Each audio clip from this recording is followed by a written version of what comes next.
were doing right there. I'm gonna bring both these. I thought you were gonna mix them for a second. If I'm being honest, That's longer than 60 seconds, bro. no, it's been 30. It's been 30 seconds. Are you ready for number 6? Do you want or do you need a second? Number 6 of what? We're done. Well, we did. You need the question. No, I'm not ready. Hi,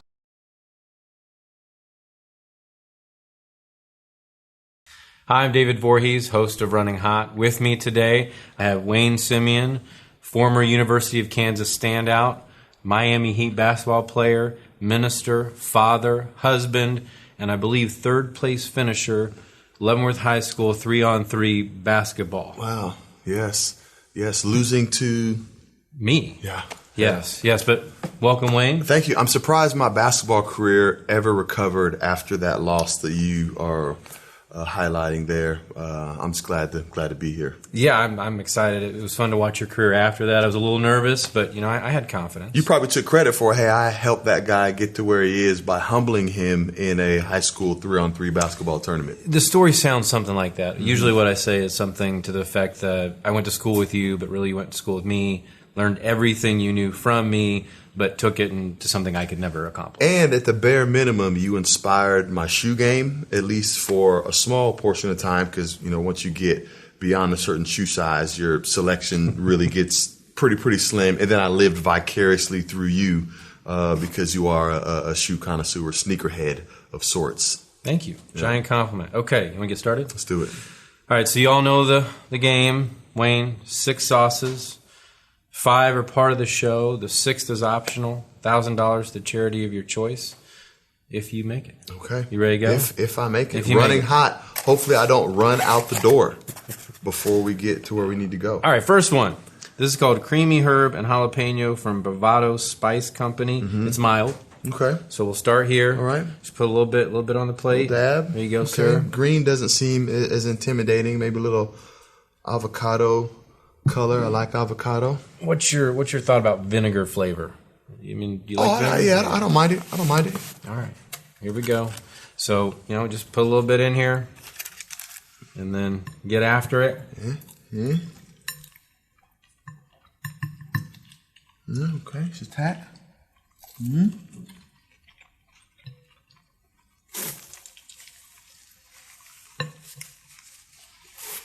We're talking pre-show. Mm-hmm. False security, right? Good flavor. Good flavor. Okay. Got that little bit of vinegar. Mm-hmm. Okay.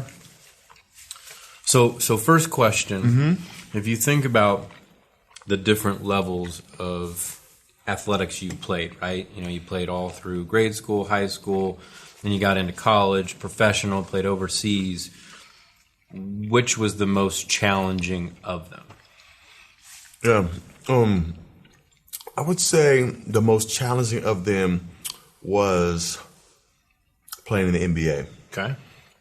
Because it's extremely difficult to get there and very satisfying, very rewarding.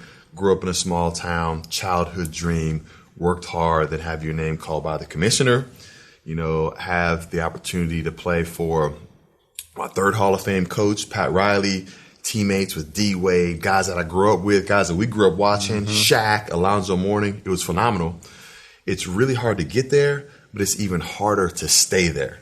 And just, I only had a cup of coffee, in the NBA, three seasons there with that team. And then just to be able to see, the elite competitors, the voracious work ethic, and then also obviously a lot of the business that goes behind sport. And so to be able to navigate all that, being 22, single, who's lived in Kansas his whole life, get dropped in a city like Miami, just being able to have to navigate that. And so there are a lot of different variables that made that a challenge, but an incredible experience. So who was probably the most difficult person that you had to guard in the NBA? My gosh.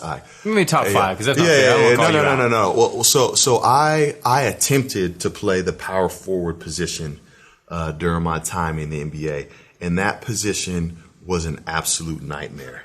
It hadn't quite transitioned to, now you see guys playing 4 round 1. Right. So you got one big guy. So basically the 4 acts as a guard. I didn't grow up in that era. So I grew up watching Shawn Kemp, Charles Barkley, Karl Malone, kind of like, hard hitters. Anthony, your Knicks fan, Anthony Mason, Charles Oakley. So that was kind of like the player that I wanted to be. But when I got in the league, I'm having to go up again. I mean, listen to this. Every time. Tim Duncan, Dirk Nowitzki, prime Amari Stoudemire, Kevin Garnett, who I was terrified of because I knew I could never match that guy's energy one bit. Lamar Odom, who was ahead of his time, 6'10" guard, shifty. I mean, it was a who's who at Rasheed Wallace, Rasheed Wallace. Ball don't lie. And so every night it was, prime Zach Randolph, Zebo. And so there was never really like an opportunity where you can like look and see, okay, that's going to be a night off or that's going to be an easier matchup. And so that list of names was just like, man, every single night it's going to be a chore for sure. All right, let's get into number 2. All right. We got hydrate a little bit. Let me cleanse the palate a little bit. So staying with Bravado Spice Company, this is Serrano and Basil. Now they call this medium, so we're going to take a step up. Okay.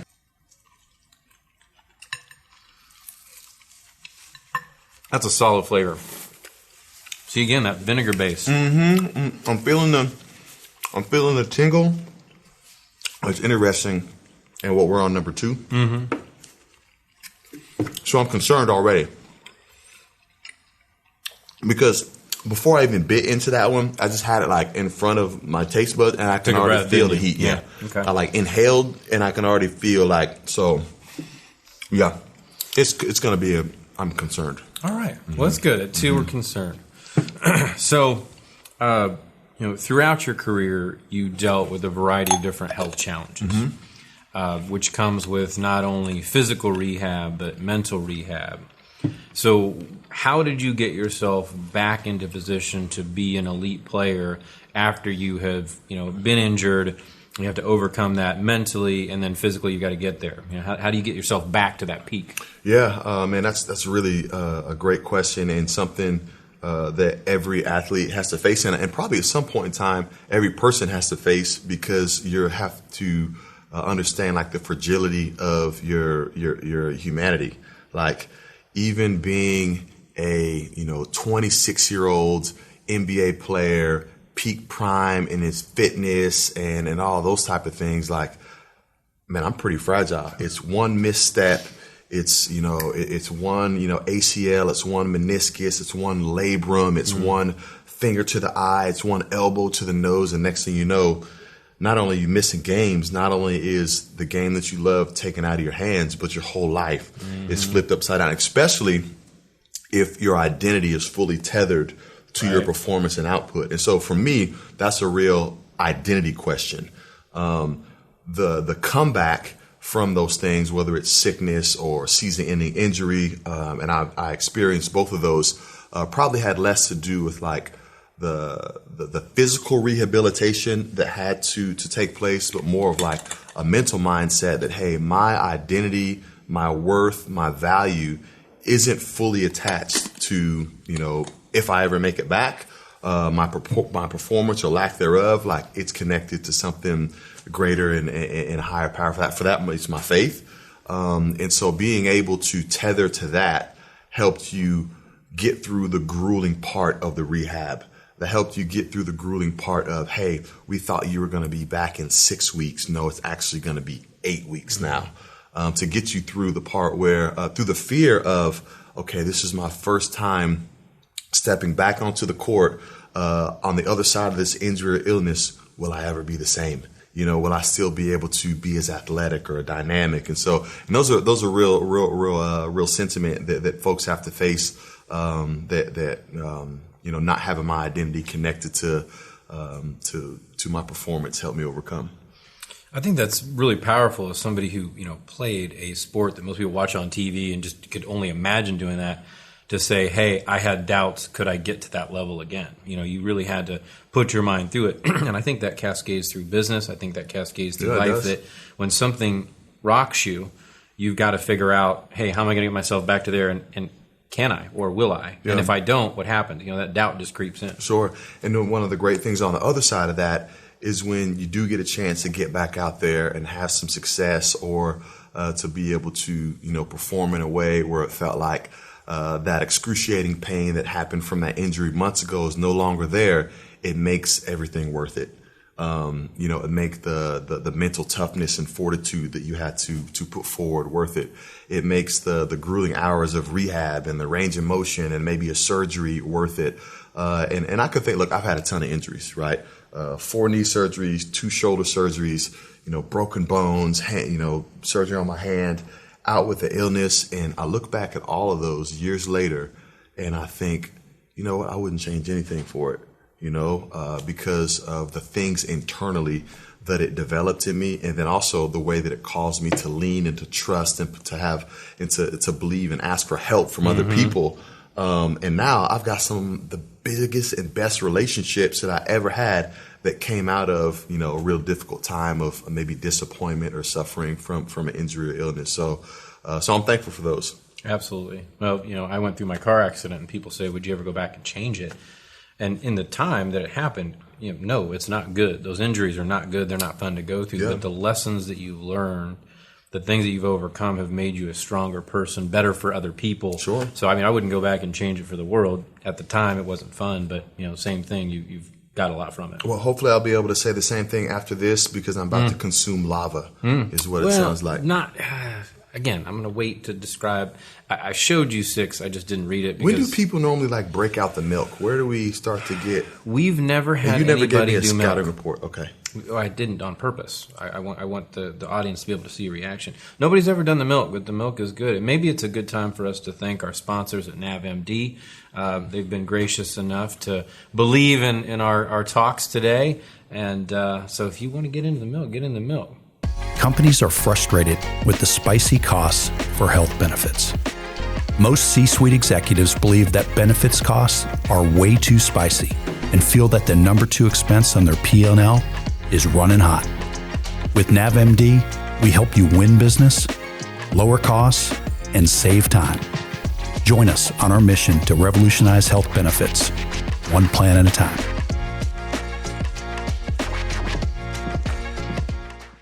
I think I'm going to save that. Okay. Maybe not Okay. quite. So still with Bravado Spice Company. This one's called Crimson Hot Sauce. Okay. Okay. It's considered medium. I'm not sure if that's accurate because you can see the 3 chili peppers. I see 3 chili peppers on there. Yeah. But again, I think these all build up nice. I think we're still in a nice flavor. Nothing that you wouldn't put on your eggs or at home or something. Well, I don't mind the title Crimson. Right. Being a KU guy, Crimson and Blue. So I'm still thinking that this should be okay. All right, let's go in. Number 3. Get a little bit on here.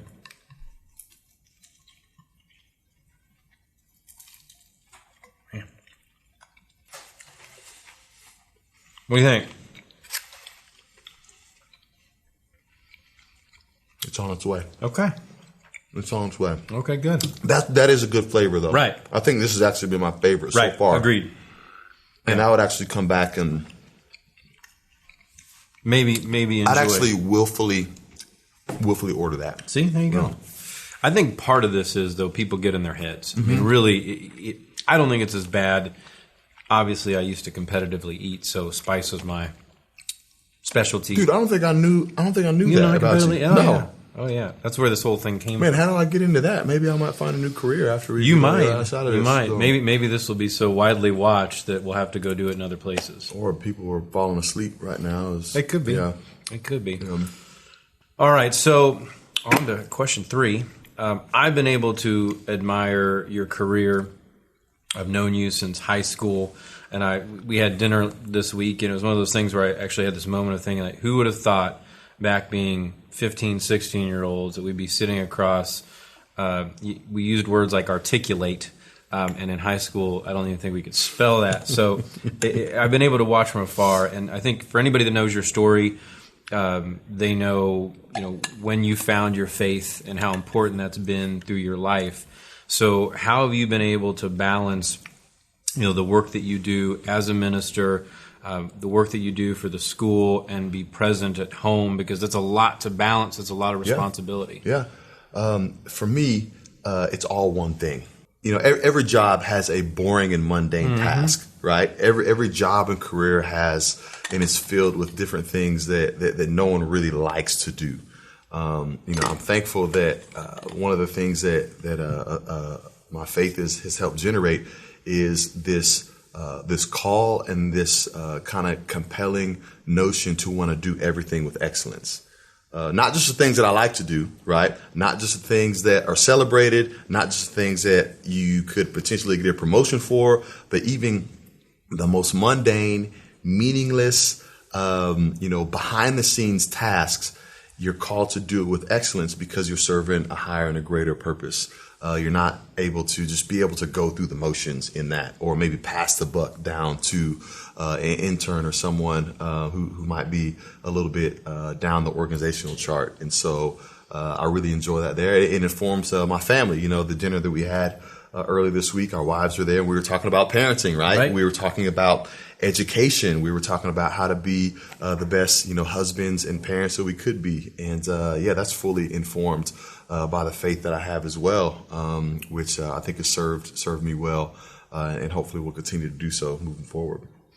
Yeah, I mean, what I'd like to do, your kids are older now, but I liken myself to one of the great Pee Wee basketball coaches, probably in the country. Okay. I'd love to compete against you coach to coach. Yeah. That would be really fun. It'd probably be the only place I could maybe have a chance. But you were talking about... You're already 1-0 right now, going back to high school with the 3-on-3 competition. We'll see how it plays out here, but you're off to a great start. I hit some really good baskets that game, but I also did have Mike Albo and Josh Manthe with me, and those boys were fairly good basketball players. And you did have a fresh new pair of Air Maxes. That's true. On. That's true. And this is we're not talking late 2000 Air Maxes. We're talking about where the full bubble went all the way around the heel. That was some innovative technology back then. See, people don't even fully appreciate that now. I don't even think that technology exists, right now. But back then, state of the art, and it certainly helped elevate your game that day. They're getting ready to re-release the Andre Agassi's. And those are my second favorite pair of shoes of all time. Really? They're the white and pink.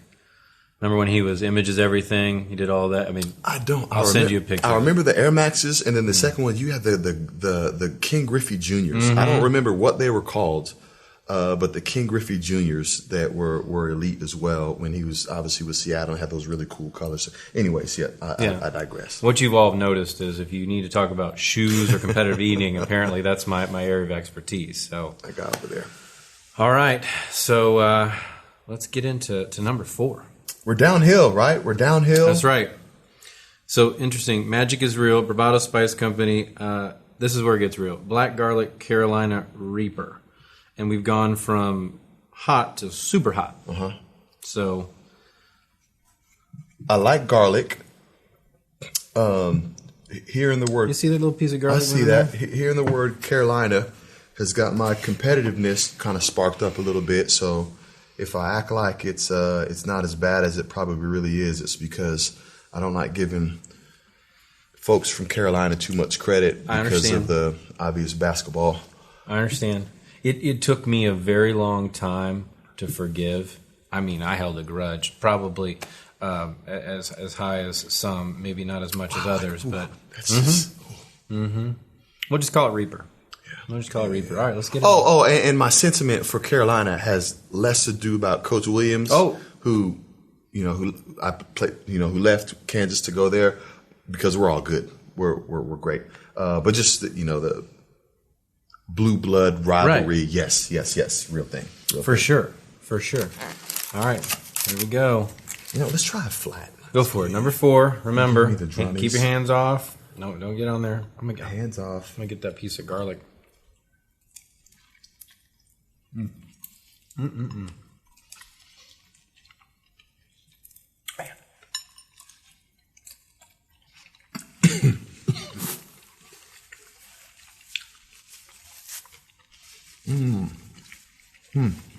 That one probably does start to tingle a little bit. Open up the sinuses. That's a little bit more than tingle. Okay. So immediately when I had the famous quote of a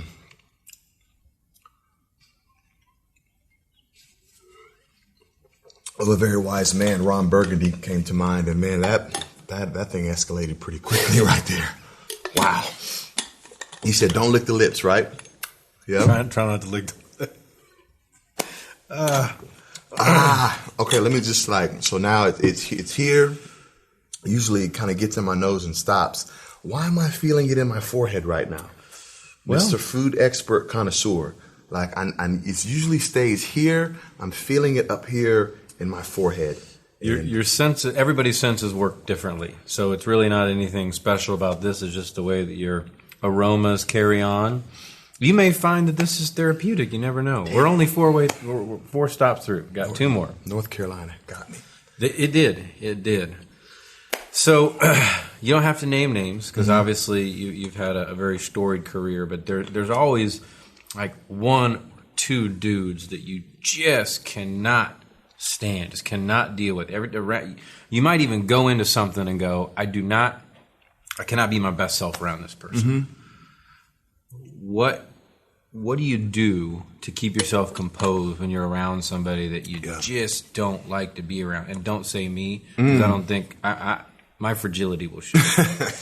But how do you keep your composure when you're around somebody you just don't care to be around? I think that's one of the unique things that being a part of teams and in locker rooms has helped me in a unique way. And I don't think it's unique to me. And I think everyone has an opportunity to be able to do that, whether it's in a formal locker room setting, whether it's in a family setting, right? We got family members that we might not always agree with or enjoy being around, or even in like a work in a corporate setting that you might not like, you don't necessarily have to like.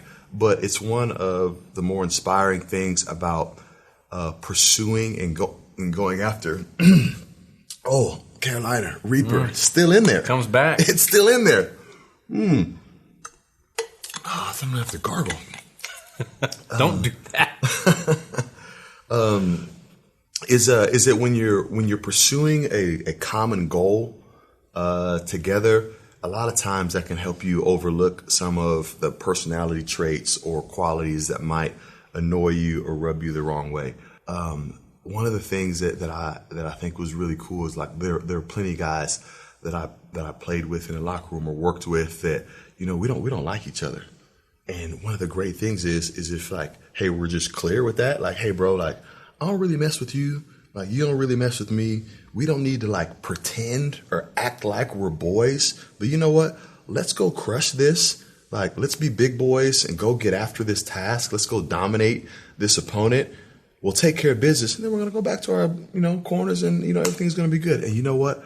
I actually appreciate that far more than people that like go through the motions or just try to play nice. It's like, I would much rather just like approach or connect with someone. Hey, I know where you stand. You know where I stand. We might not be able to stand each other, but you know what? We can put our bygones aside and we can go accomplish a task together. And I think there's some big maturity that has to be activated on both sides of that relationship to be able to do that. But I've been on some of the most, effective teams and environments when you're like able to operate at that level. And I know the buzzword leadership, like, man, that is an important leadership task. Can you lead people that might be different than you, that might rub you the wrong way, that might annoy you, that might have a different personality style? Can you lead or help people work together in those dynamics? And that was one of the incredible things about Pat Riley is Pat Riley wasn't the best X's and O's coach that I've ever been around, but he was able to get unique personalities and egos in the same ecosystem and cause them to see the big picture in a way that they could move and work together. So you got an X and O me right now. My lips are on fire right now. You told me don't lick your lips, and you did. So I mean, what's the just suffer? Suffer. Yeah. There's no substitute. I think that's really interesting. I call it being comfortable with the uncomfortable. Telling somebody that we don't get along is not good to say to somebody because you're afraid of their response. But I think if you are clear and your intentions are pure, you can't go wrong. You can make a mistake, but you can't go wrong. I mean, because that's all you can do is be true to how you see things and respect other people. But if your intentions are pure, nobody can criticize you for trying to manipulate a situation or show up as somebody else. It's not an excuse not to try. It's just saying, like, hey, I intend to work on this with you. Here's how I feel. And you might not like what I said, but I told you how I felt. I'd agree with that. And I would love to give a nice affirmation towards what you just shared, but I can't stop thinking about how much my mouth is on fire right now. So can we get on with it? Yeah. You sure? Because we graduated. So we went from Reaper to Moruga Scorpion. This is now super hot. Are you sure you want to get on with it? My eyes twitching, right? I don't even know. Like, I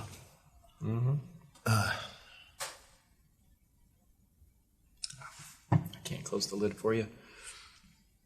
Notice that the sauces are getting thicker. What's Moruga? Is that a destination? Is that a secret? I don't know, but I somewhere? can 100% guarantee you Morgan from our team will make sure that pops up over one of our shoulders when this is in production. Well, I can already see, smell. I guarantee you I'm going to want nothing to do with Moruga ever again in my life. Number 5.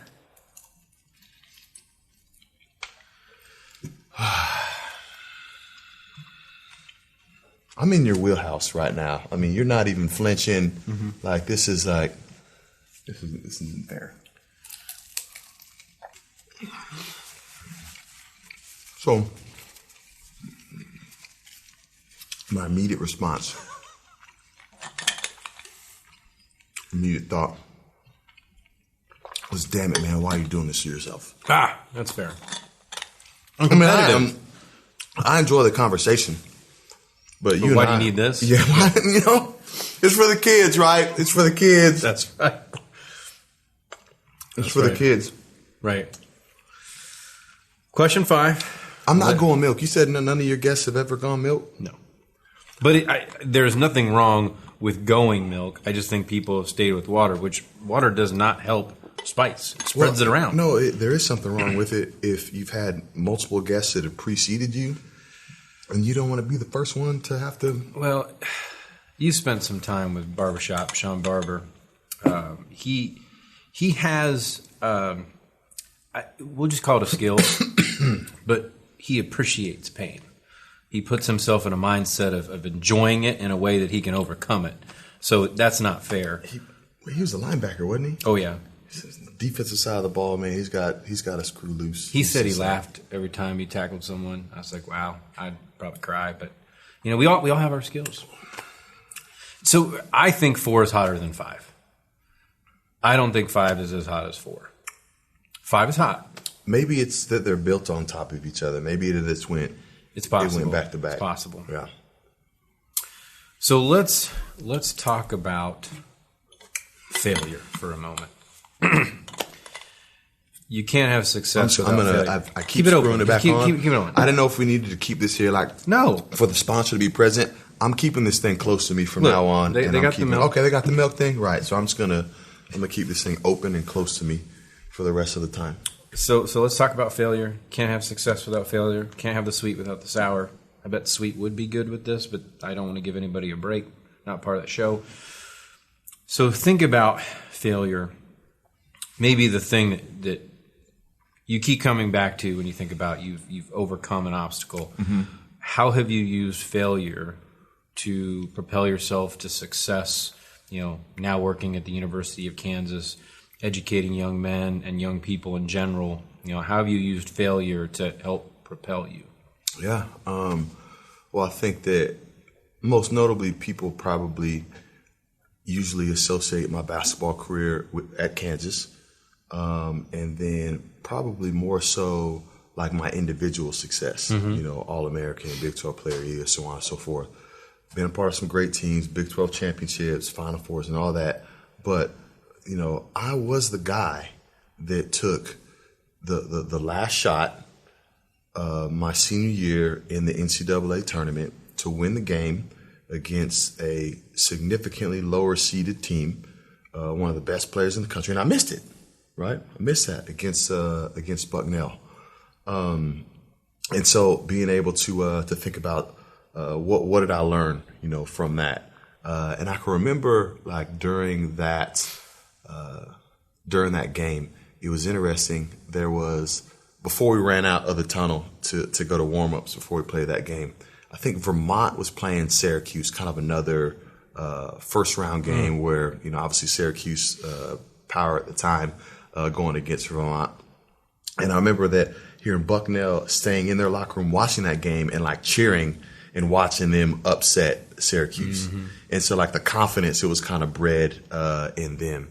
And then as the game went on, they hung in there, they stayed close, but it always kind of felt like, no, we'll pull it out, or, hey, we got, I'm one of the best players in the country. It'll just take a couple quick plays by me and we'll put this thing to bed. And then like all of a sudden the hourglass ran out and the opportunity was behind us and we were upset and devastated and everyone was heartbroken around that. And so it's interesting, an outlook on that where you had a seemingly less talented team, and an opponent that we were playing, played with a greater sense of urgency and passion and connectedness than we did. And when you have those key ingredients that are elevated at a higher level, even in a less talented team, it can cause them to overachieve the way they did. And so sadly, that's not a mistake that you want to have to work through when it's the last game of your college career.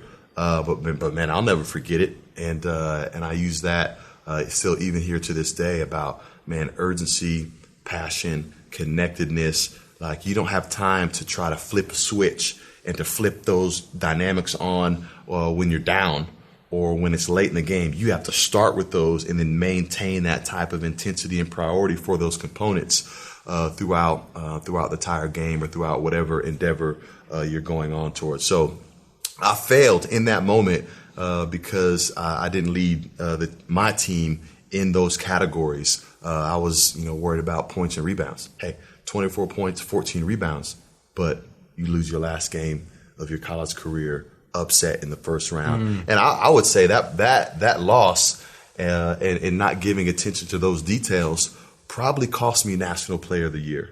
You probably get this now, but when we were younger, we wouldn't have.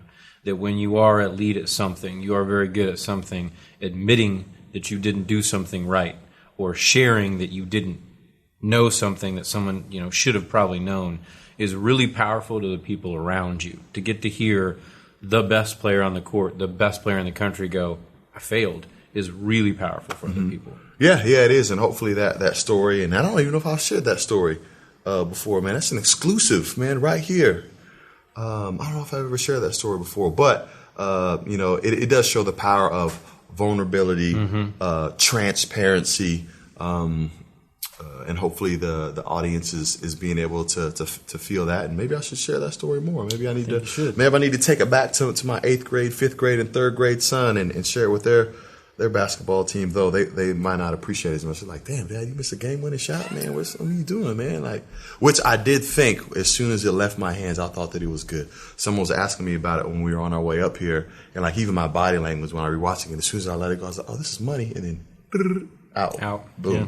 So I'll tell this, and I'm setting us up for number 6, but every year, even before we had our son, every year I would record one shining moment. I'd wake up in the morning because if KU wasn't playing, I didn't want to stay up till the end. That's true. And I would tear up a little bit. I mean, the tournament's over. I get to watch like all these kids. Like if you just listen and you see these kids being happy about making the shot, and then you see the kids that didn't make the shot, that were crying, and it gets me. And so then we have our son Grayson, and now he gets to watch that with, and he cannot wait to get up to watch one shining moment. And man, being a parent and seeing that, I mean, I almost don't let him turn around because it is coming down. Yeah. So I told this story because it leads me into our question. Because I'm wild. What a setup. So this is from Grinders. This is called Death Nectar. It's 337,000 Scoville units. I mentioned to you that... I don't even know what a rating is of Scoville. Like, what is that? Well, I mentioned Does that to you mean the I bomb. could put it in my car and drive home with it as a fuel source? I had bourbon last night that I told my wife that it probably could have run a car, like the DeLorean in Back to the Future, Yeah. right? So there's another sauce that a lot of people use on shows. It's called the bomb. This is twice as hot as the bomb. So even the one where Shaq about lost it, has your audience seen the labeling on this? I don't know if I've ever featured it. I don't know. You might not be able to zoom in, but I'll try to describe it. Morgan will get it. But describe it. Morgan, throw it Death Nectar. So now we've got a skull and crossbones on here that has... Now that's sauce. You could think that it's something other. It's sauce. Lava. I'm thinking lava. And I feel like I'm going to end up like this. On the other side of this. Nobody has ever done that. I'm thinking of Home Alone, where the guy grabs the electricity and then he becomes a skeleton. That's not going to happen. Okay. But just so you know, and this is a legal disclaimer, you are doing this of your own free will. I didn't sign a waiver before I did this, so someone might be liable. You might want to tell Morgan to contact your legal team. Look at the consistency. Here, no, you know what? I'm going to let you pour it. Because we're going to talk about what we've seen. And I'm starting to pick up a trend here in that from start to finish, the density has significant. This is an evaluation. You're the food expert. You're 100% correct. From start to finish, the density has. So we go watery to barely pours out of the bottle. If it makes you feel any better, just so you know, there's only 5 calories in this. So, we're going to do any damage to the waistline. All right, number 6. Like I said, don't lather it up. Do I need to give any last words to my family? Do I need to make sure my affairs are in order? My state? Nah. No. But it's hot. I can't lie. Do I need to coat both sides? Can I just go one side? In one side. You're fine. Just one side? In one side. Thank you. Mercy.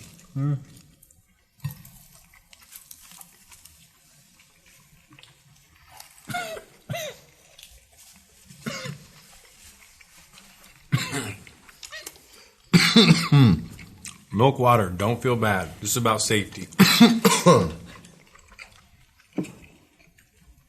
Okay. It's everywhere, y'all.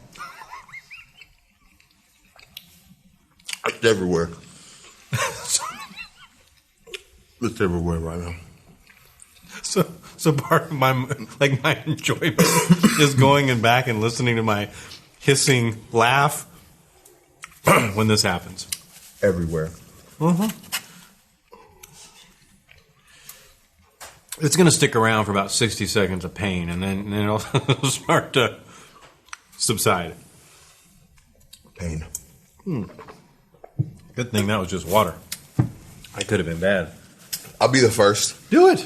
All pride aside. Helps coat. Good. I'll be the first. I should have left the lid off. Yeah, I was wondering what we were doing there. I'm going to bring both these. I thought you were going to mix them for a second, if I'm being honest. That's longer than 60 seconds, bro. No, it's been 30. It's been 30 seconds. Are you ready for number 6? Do you want, or do you need a second? Number 6 of what? We're done. Well, we did. You need the question. No, I'm not ready. It's hot. But here's what you did. You did something that not a lot of people did. Now everybody on the show's done it. But I just spit into a napkin. Not even really to ease it because I know that's not going to happen. I just want to see if the napkin sets on fire right now.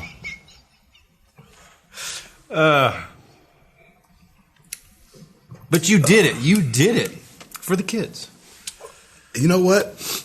That's not helpful right now. Okay. Is there anything that might be helpful? I thought that was going to be helpful to feel better. I want a normal. All right.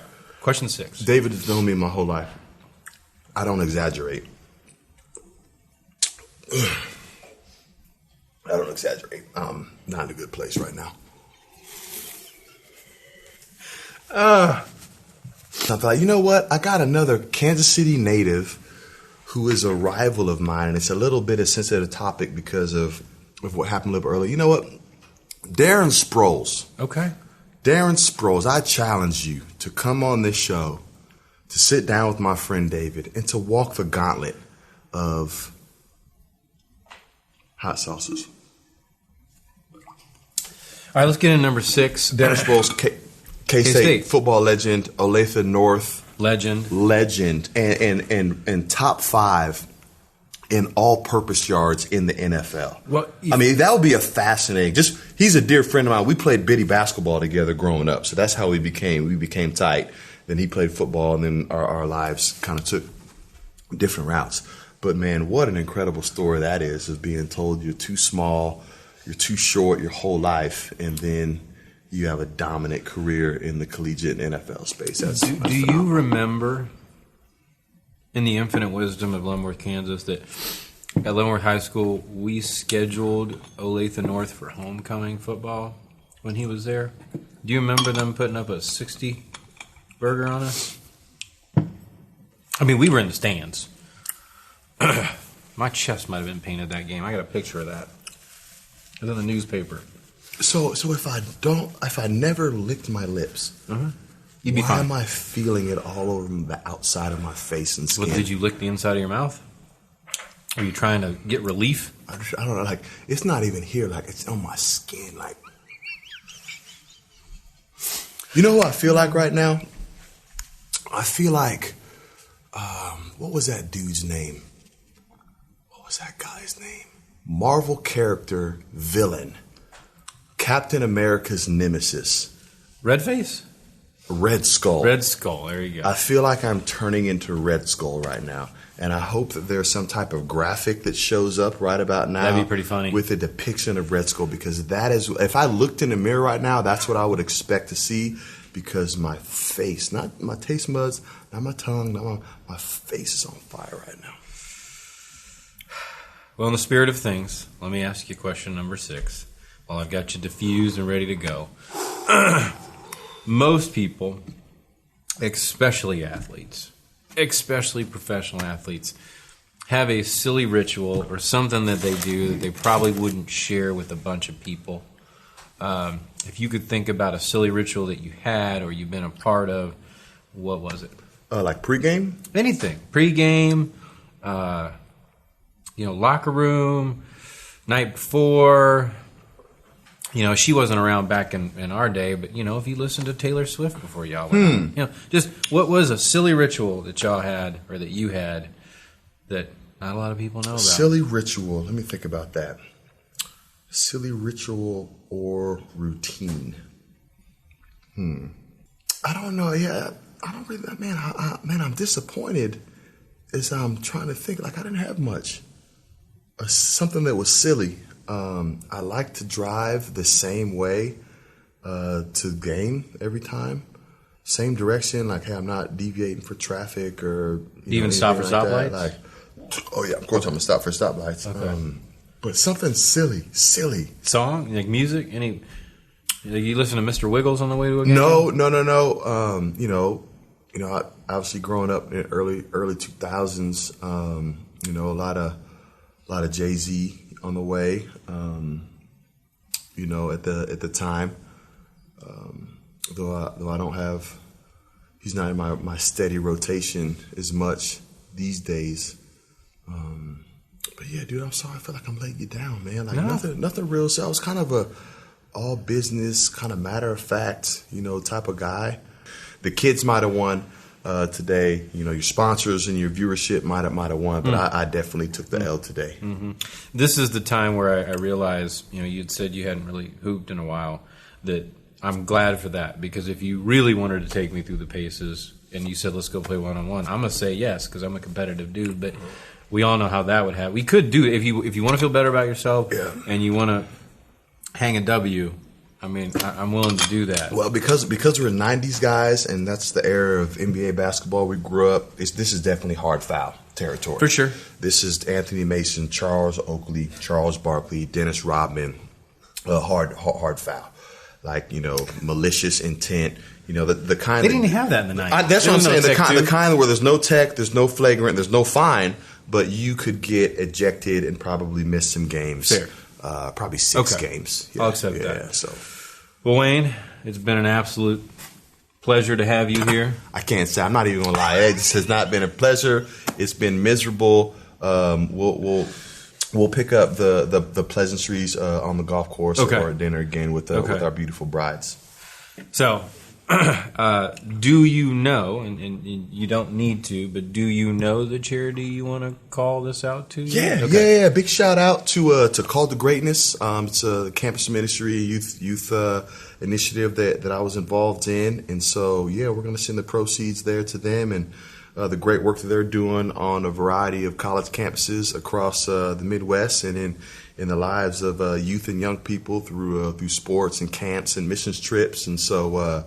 Man, just saying that makes me feel better. Right? Just giving a shout out to the kids that it's going to go to makes me feel better. So, I'm starting to feel a little bit better about that. 1 hour, 6 sauces, $1,000 to your favorite charity. I think it was worth it. Right on. Great conversation. Yeah, great convo. Wayne, thank you. Appreciate it. Everybody, thank you for watching. We'll look forward to seeing you at the next time we drop.